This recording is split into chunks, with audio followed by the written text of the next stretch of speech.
बिस्मिल्लाहिर्रहमानिर्रहीम। मैं मोहम्मद ज़ुबैर और आप देख रहे हैं मेरा यूट्यूब चैनल और फेसबुक पेज।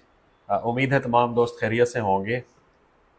अच्छा जी, जैसा कि आप लोगों को पता है कि हम पब्लिक सर्विस कमीशन के बारे में अक्सर बात करते होते हैं और शहजाद साहब मेरे साथ मौजूद हैं, वन एंड ओनली, जो ज़्यादातर मुझे ख़बरें पहुंचाते हैं और फिर मैं आप तक पहुंचाता हूं। तो सर, एक तो हमने जो खबर दी थी कि जो अप्रैल का महीना है वो इम्तिहान एग्ज़ाम का का महीना महीना है, है। ये हमने मार्च में कहा था रमज़ान शरीफ के अंदर। ऐसे ठीक है। और थैंक गॉड कि सारे के सारे वो वाले पेपर्स हुए हैं जो हमने बताए थे। ऐसे ठीक है। अब पब्लिक सर्विस कमीशन ने तक बहुत सारे पेपर्स जो हैं उनको दोबारा प्लान कर दिया है। हुँ, 26, 27 और 28 तक अप्रैल को होने जा रहे ऐसे ही हैं। है बिल्कुल। ठीक है। जिसमें assistant director, LDA, chief officer, municipal officer, बहुत सारे महकमों के असिस्टेंट की जो सीट्स हैं वो, बीओआरस की, हाँ जी। बीओआरएस की, सोशल वेलफेयर ऑफिसर, ये सारी हो गई हैं। जी, बिल्कुल। अभी की वीडियो में हम डिस्कस करेंगे हुँ, कि जो असिस्टेंट डायरेक्टर टीपा, ठीक है। ज़िलेदार हाँ जी। और असिस्टेंट डायरेक्टर पैसी, हुँ, वासा ठीक और है। रावलपिंडी डेवलपमेंट अथॉरिटी, ये कब एक्सपेक्टेड है? बिल्कुल ठीक है। सही। क्योंकि ये इसमें प्लान नहीं हुए, तो हुँ, इसके बारे में अब हम बात करने लगे हैं। सही। तो एक तो ये है कि उस शेड्यूल के बारे में आप कुछ कहना चाहते हैं जो हमने दिया था और उसके मुताबिक पेपर्स हुए हैं?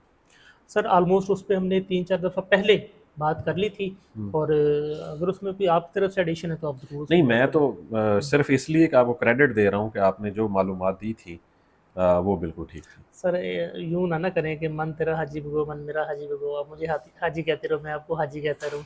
हमें बस मालूमात मिली, हमने लोगों तक ठीक है, पहुँचा दी। चलें। अच्छा जी।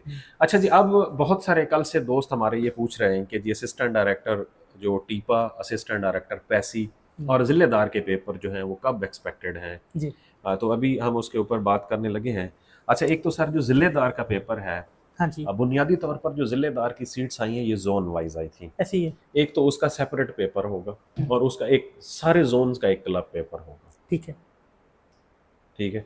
अच्छा, इसके साथ असिस्टेंट डायरेक्टर टीपा। ये मेरा ख्याल है कि इससे सेपरेट इसलिए किया गया क्योंकि शायद उसमें उन्होंने इरिगेशन सिस्टम और इस तरह की चीज़ें क्वेश्चन में शायद डालनी हो, इसीलिए उन्होंने नहीं, इस वो जर्नल के सिलेबस का साथ में हिस्सा डाला। नहीं है वो ओके, चीज़ें सिलेबस का हिस्सा नहीं है। लेकिन जीके में तो आता है ना। जीके में तो आता है, कुछ भी आ जाता है जीके में। लेकिन हुँ, उसका पेपर जीके वाला ही होगा, लेकिन हुँ, वो क्योंकि जोन वाइज हैं सीट्स, बहुत सारे जोन्स में तकसीम है सीट्स, जी, 10-12 जोन्स के अंदर। हाँ जी, तो वो 10-12 जोन्स को इकट्ठा करके एक पूरे का पूरा क्लब पेपर ओके, बनेगा, डन, होगा जीके बेस्ड ही। ठीक है। अच्छा, इसी तरह जो असिस्टेंट डायरेक्टर टीपा, हाँ जी, जनरल केडर का तो आ गया, असिस्टेंट डायरेक्टर टीपा का एक पेपर होना है टोटल, ठीक है। जो कि जीके बेस्ड होना है। हुँ, इसी तरह जो असिस्टेंट डायरेक्टर पैसी है, हुँ, उसका भी एक ही पेपर होना है। इसी तरह असिस्टेंट डायरेक्टर जो वासा, हाँ जी, जिसकी 3 सीट्स थी, हुँ, रावलपिंडी डेवलपमेंट अथॉरिटी उसकी एक सीट है। हाँ जी। ये सारे के सारे जीके बेस्ड पेपर स्पेशल हैं। एजुकेशन वाले भी तो हाँ, डिप्टी डायरेक्टर स्पेशल एजुकेशन भी उसमें हाँ, शामिल है। तो ये कुछ ऐसे पेपर्स थे जो अब नहीं हुए। तो इनके बारे में यही शुनीद है कि ये 10 और 11 मई को, ओके। ठीक है, ये यानी प्लान मई होंगे। के दूसरे वीकेंड में, मई के दूसरे वीकेंड पे ये प्लान हो जाएंगे। ओके, अच्छा, इसी को मद्देनज़र रखते हुए इससे पहले मैंने एलडीए के हवाले से भी एक अपना सेशन चलाया था जिसमें सिर्फ मॉक टेस्ट थे, हुँ, जिसमें हमने 25 मॉक टेस्ट मतलब अरेंज किए थे 2021 से लेकर 2025 तक के जो पास्ट पेपर्स हैं उनमें उनमें से से, ओके, 25 पेपर टोटल डेवलप किए थे। ओके, तो अगर आप में से कोई हमारे उस टेस्ट सेशन को ज्वाइन करना चाहता है तो हुँ, उस पे हमने फ़ीस भी कम कर दिया। पहले हमने 3000 रुपये रखी थी, तो अब हमने उसकी 2000 रुपये कर दी है। ओके, उसकी वजह है कि ज़्यादा लोग मुस्तफ़ीद हो, अक्सर बच्चे हमें मैसेज करते होते हैं फिर। सही बात, हाँ जी, तो इसलिए हमने उसको ज़रा-सा कम कर दिया है, नॉर्मल 2000 कर दिया है। हाँ, अच्छा अब किया। 2000 रुपये में 25 टेस्ट ऑफ़र किए जा रहे हैं। ₹100 पार्टस भी नहीं बनता। 100 रुपये भी नहीं बनता। तो हालाँकि ये बहुत मुश्किल एक्टिविटी है सर, आपको हाँ, पता है गूगल फॉर्म जनरेट करना, हाँ ईटीसी, जी। फिर क्वेश्चन्स की ऑथेंटिसिटी, ये मुश्किल काम है। सर तो ये को क्वालिटी देना ज़्यादा मुश्किल काम है। ऐसे समझ लें मुश्किल हाँ, काम है ज़रा जो है ना उसको अरेंज करना। अच्छा, तो अब ये वाले जो पेपर्स हैं, हुँ, ये आप लोगों के 10 और 11 मई को एक्सपेक्टेड हैं कि हो जाएँगे। ठीक है। अच्छा जी, अब ऑलमोस्ट 3 वीक्स हुँ, बाकी हैं। ऐसे ही है, तो 3 वीक्स में अब उम्मीदवारों को क्या करना चाहिए? सही। ये असल सवाल है। अब अगर मैं होता ज़ाती तौर पर, हाँ जी। तो मैं इन 3 वीक्स के अंदर ज़्यादातर एक्सरसाइज़, मॉक एक्सरसाइज़ करता, चाहे खुद से ठीक है। करता, चाहे ग्रुप के अंदर करता, हुँ, चाहे दोस्तों के साथ मिलके करता। हुँ, या इन 3 वीक्स के अंदर जो अभी तक मेरी वीकनेसेस रह गई थी मैं उन पे एक जो पोर्शन आपका जो weak- पोर्शन आपका मेरा वीक रह गया था मैं उस पे काम करता हम्म। और साथ में मैं मैक्सिमम रिवाइज कर लेता, अब न्यू एडिशन कुछ भी ना करता अपनी तैयारी के अंदर।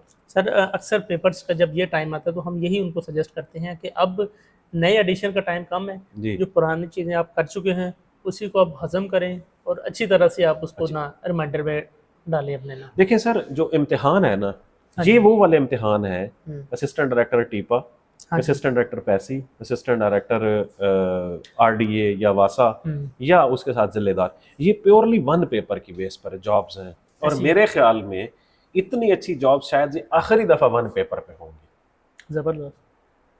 इसके बाद अगर ये सीट्स आएंगी तो वो दो पेपर्स के साथ ऐसे के साथ आएंगी। जिलेदार वाली तो 16 की जी है। जिलेदार की, चलो हाँ। मैं कह रहा हूँ कि हाँ। जिलेदार की ना हो, लेकिन जो बाकी असिस्टेंट डायरेक्टर्स की सीट्स हैं, पैसी की सिर्फ 38-37 सीट्स हैं। और उसकी पे भी आपने पे बताया भी था डेढ़ मतलब 1,60,70,000 रुपए उसकी तनख्वाह है। और इतनी ही पे उसकी है टीपा की टीपा 1,75,000 रुपए तनख्वाह है। तो ये इतनी अच्छी सीट्स शायद पहली दफा, अब पहली दफा कह रहा हूँ, आखिरी दफा वन पेपर पे होंगी, ओके इसके बाद नहीं होंगी। सर मेरा ना लास्ट टाइम विजिट हुआ था टीपा ऑफिस में ना, तो उनका जो जनरल कैडर के है ना उसमें से सिर्फ इस वक्त एक एडी मौजूद है जी, बाकी तो अब सारे के सारे बाकी सारे लोग हमारे अब देखने आएंगे। वालों में से जाएंगे ना। हाँ जी। अच्छा, तो सर अब इन डेज में इनको आप कैसे, मतलब वाइटलिटी इसकी मतलब यूटिलिटी हो सकती है, वर्टिलिटी इन डेज की हो सकती है, वो ऐसे ही हो सकती है कि आप अपने मैक्सिमम जो रिवीजन करें, अपने वीक एरिया को इम्प्रूव करें और पेपर वाले दिन को मैनेज करने के लिए please Mock mock exercise। Exercise करें। कल मेरी एक दोस्त से बात हुई है, उसने पिछले 3-4 पेपर्स में उसको सिर्फ 2 नंबर से या 1.5 नंबर से या 1 नंबर से रह जाता है। तो मैंने उससे पूछा, मैंने कहा आखिर आपको क्या लगता है कि आप क्यों जो है रह जाते हैं? वो कहते जी हर पेपर में ऐसे होता है, 4 से 5 सवाल मेरे वो गलत होते हैं जो मुझे आते होते हैं। कहते जी कंफ्यूजन, मैं कंफ्यूज हो जाता हूँ। टाइम को मैनेज नहीं कर पाना। कहते जी मैं कंफ्यूज हो जाता हूँ, मैं प्रेशर में आ जाता हूँ, ठीक है, या कुछ लोग ओवर कॉन्फिडेंस हो जाते हैं। ये सारी चीजें हैं। पेपर वाला दिन काम एंड कंपोज और कूल रहने का दिन होता है, और ये आपकी प्रैक्टिस से हो सकता है, प्रैक्टिस से हो सकता है, और वो 1.5 घंटा सर डिटरमिन करता है आपके फ्यूचर को, आपके अगले 20-30 साल को। जी। तो अब अगर आपने उन 90 मिनट्स के अंदर या 1.5 घंटे के अंदर आपने बेहतर तरीके से परफॉर्म नहीं किया तो मेरे ख्याल में फिर मुश्किल हो जाता है। बहुत सर सारे ये लोग कोई ऐसे, बहुत बड़ी साइंस नहीं है, बहुत ज़्यादा मुश्किल नहीं है। आप हफ्ता 10 दिन इसको प्रैक्टिस करें ना तो आप एवरेज में आ जाते हैं। ऐसे ही है। तो इसलिए प्लीज़ आप लोग सारे के सारे अपने वीक एरियाज़ को आइडेंटिफाई करें, उनके ऊपर काम करें, और उसके साथ साथ मॉक एक्सरसाइज करें, चाहे वो अपने फ्रेंड सर्कल्स के करें, फैमिली सर्कल्स में करें, खुद बना सकते हैं तो खुद बनाएं। मैक्सिमम मॉक एक्सरसाइज करें ताकि आप पेपर वाले दिन वो जो 4-5 नंबर्स आपके चले जाते हैं किसी भी वजह से, आप उनको भी मतलब मैक्सिमाइज कर सकें कि नंबर ज़्यादा आएँ। और सेकेंडली सर मैंने एक चीज़ देखी है, हाँ जी। हम कैंडिडेट्स को ये कह कह के थक गए हैं कि आप लोग एक्स्ट्रा सवाल अटेम्प्ट मत करें, ऐसे ही ठीक है। हम तो कहते हैं 3 किस्म के क्वेश्चन होते हैं जो आपको ज़्यादा आते हैं, एक 50-50 और बिल्कुल नहीं आते। हम अच्छा। तो कभी भी नहीं कहते कि आप उनको टच करें जो आपको नहीं आते। अच्छा जी, अब मसला पता ही क्या होता है, पेपर वाले दिन सबसे मुश्किल काम पता ही क्या होता है, वो ये होता है कि आप खुद को रोकें कि आपने एक्स्ट्रा सवाल नहीं अटेम्प्ट करने। अगर आपने रोक लिया खुद को एक्स्ट्रा सवाल अटेम्प्ट करने से, चांसेस बढ़ आपके चांसेस बढ़ जाते हैं। ये बहुत बड़ा जिहाद होता है उस दिन, सही। यकीन करें। सवाल छोड़ देना सर, मतलब आपका अगर आप इस बात पे अपने आप को, अपने दिमाग को कन्विंस कर पाए कि भाई ये वाले सवाल मैंने अटेम्प्ट नहीं करने, तो ये जिहाद ही कर रहे हैं ना आप, ठीक है। ऐसी और ये चीज़ आपको फायदा भी देती है। आपको 2-4 पेपर में ये भले ये मुश्किल लगे, हाँ, लेकिन उसके बाद इस चीज़ का आपको 100% फायदा होगा। फायदा ही होता है जी। तो अब अगर आपका पेपर 26 तारीख को है या एक्सपेक्टेड जो है 13-14 सॉरी अगले मंथ की जो 10-11, तो आपके पास जितना भी टाइम आप पहले लगा रहे हैं ना, कोशिश करें थोड़ा सा टाइम एक्स्ट्रा कर दें उसको, ठीक है। फोकस्ड होकर स्टडी करेंगे तो आपका चांसेस बहुत ज़्यादा बढ़ जाएंगे पेपर क्लियर करने के। सर जी बहुत सारे ऐसे बच्चे हैं जो कि पास्ट पेपर्स या किताबें पढ़ते रहते हैं, उनको आज तक उस क्वेश्चन की स्टेटमेंट की समझ ही नहीं है होती, ऐसी है, उन्होंने कभी गौर से पढ़ा ही नहीं है उसको। तो गौर से पढ़ना, हाँ जी, ताकि आपको पेपर वाले दिन सवाल अंडरस्टैंड करने में आसानी हो। फिर सर हमने एक चीज़ पे जो हमने शायद कभी भी बात नहीं की, वो भी ज़रूरी है कि लोग अक्सरियत जो है वो मोबाइल से पढ़ती है।